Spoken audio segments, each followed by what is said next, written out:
అబ్బో ఇక్కడ కేజీ చీరలు కొంటే అర కేజీ చీరలు ఫ్రీ అంట. మంగళ్య షాపింగ్ మాల్ కేజీల్లో సేల్, టన్నుల్లో ఆనందం. నమస్తే, వెల్కమ్ టు ఇట్స్ యూటీవీ. నేను మీ కొత్తూరు రమేష్. మీ పనితీరు అస్సలు బాలేదు.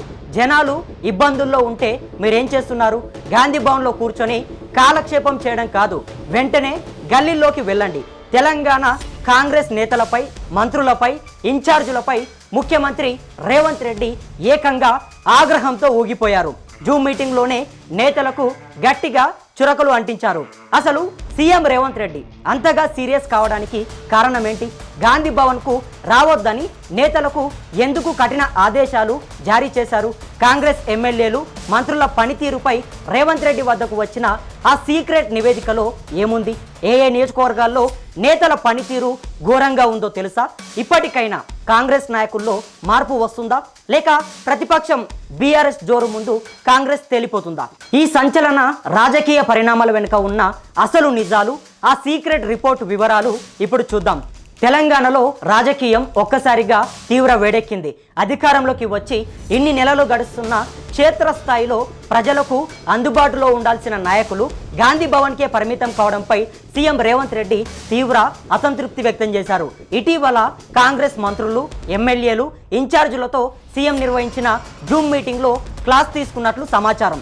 ఎంతసేపు హైదరాబాద్లోనే, గాంధీ భవన్లోనే కూర్చుంటే ప్రజల సమస్యలు ఎలా తెలుస్తాయి అని సీఎం రేవంత్ ప్రశ్నించారు. అంతేకాదు, రేపటి నుంచి ఆగస్టు 3వ తేదీ వరకు ఏ ఒక్క కాంగ్రెస్ నేత కూడా గాంధీ భవన్కు రావద్దని సీఎం స్పష్టమైన ఆదేశాలు ఇచ్చేశారు. ప్రతి నాయకుడు తమ తమ నియోజకవర్గాలకు వెళ్ళి ప్రజల్లో ఉండి పని చేయాలని హుకుం జారీ చేశారు. అసలు సీఎం రేవంత్ రెడ్డి అంతగా సీరియస్ కావడానికి కారణం ఏంటో తెలుసా? ఇటీవల ఆయన స్వయంగా తెప్పించుకున్న ఒక secret intelligence and internal survey report. అవును, కాంగ్రెస్ ఎమ్మెల్యేలు, మంత్రుల పనితీరుపై ప్రభుత్వం ప్రత్యేక నివేదిక తెప్పించింది. ఆ రిపోర్టు చూసి సీఎం రేవంత్ రెడ్డి షాక్ అయ్యారని టాక్ వినిపిస్తుంది. ఆ నివేదికలో ఏముందంటే, మొత్తం ఎమ్మెల్యేలలో కేవలం 42 నియోజకవర్గాల్లో మాత్రమే నేతల పనితీరు బాగుంది. దాదాపు 20 నియోజకవర్గాల్లో నేతల పనితీరు కేవలం అంతంత మాత్రమే ఉంది. ఇక 4 నియోజకవర్గాల్లో అయితే అస్సలు పనితీరు ఏమాత్రం సంతృప్తికరంగా లేదు. ప్రజల్లో తీవ్ర అసంతృప్తి వ్యక్తమవుతుందని ఆ నివేదిక తేల్చి చెప్పింది. ఈ డేటా చూసిన తర్వాతే సీఎం రేవంత్ రెడ్డి నేతలపై రుసరుసలాడినట్లు తెలుస్తోంది. మనం అధికారంలోకి వచ్చింది గాంధీ భవన్లో ఏసీ గదుల్లో కూర్చోవడానికి కాదు, ప్రజల్లోకి వెళ్ళకపోతే జనాలు మనల్ని క్షమించరు అని సీఎం గట్టిగానే వార్నింగ్ ఇచ్చారు. ప్రస్తుతం తెలంగాణలో ఓటర్ల సవరణ జరుగుతోంది. ఇక గ్రామీణ ప్రాంతాల్లో ఓటర్ల నమోదు, పేర్ల సవరణలు, కార్డుల ఇబ్బందులతో సామాన్య ప్రజలు, ఓటర్లు తీవ్ర అయోమయానికి గురవుతున్నారు.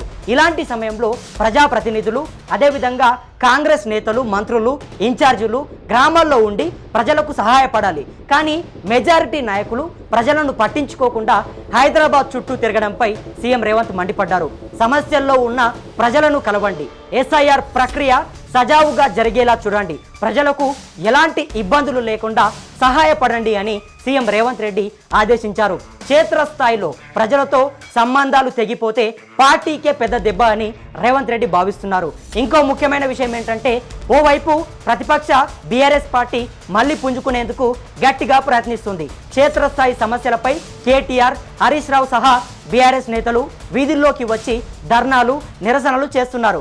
బీఆర్ఎస్ జోరు పెరుగుతుంటే అధికార కాంగ్రెస్ పార్టీ నేతల్లో ఏమాత్రం ఆశించిన స్థాయిలో జోష్ కనిపిస్తలేదు. అధికారంలోకి వచ్చామనే ధీమాతో చాలా మంది నాయకులు గల్లీల్లోకి వెళ్లడం మానేశారనే విమర్శలు వస్తున్నాయి. ఈ పరిస్థితి ఇలాగే ఉంటే రాబోయే రోజుల్లో పార్టీకి ముప్పు తప్పదని గ్రహించినటువంటి సీఎం రేవంత్ రెడ్డి వెంటనే అప్రమత్తమై నేతలకు చురకలు అంటించారు. ప్రజల్లో వ్యతిరేకత రాకముందే తప్పులను సరిదిద్దుకోవాలని క్లాస్ తీసుకున్నారు. ఏది ఏమైనా ముఖ్యమంత్రి రేవంత్ రెడ్డి ఇచ్చిన ఈ కఠిన ఆదేశాలతో కాంగ్రెస్ నేతల్లో, మంత్రుల్లో ఒక్కసారిగా చలనం వచ్చింది. గాంధీ భవన్కు గుడ్ బై చెప్పి నియోజకవర్గాల బాట పట్టేందుకు నేతలు సిద్ధమవుతున్నారు. అయితే సీఎం రేవంత్ రెడ్డి పెట్టిన ఈ చురకలతోనైనా కాంగ్రెస్ నాయకులు మారతారా? కేవలం ఆగస్టు 3 వరకు మాత్రమే ప్రజల్లో ఉంటారా, లేక నిరంతరం ప్రజల కష్టాలను తీరుస్తారా?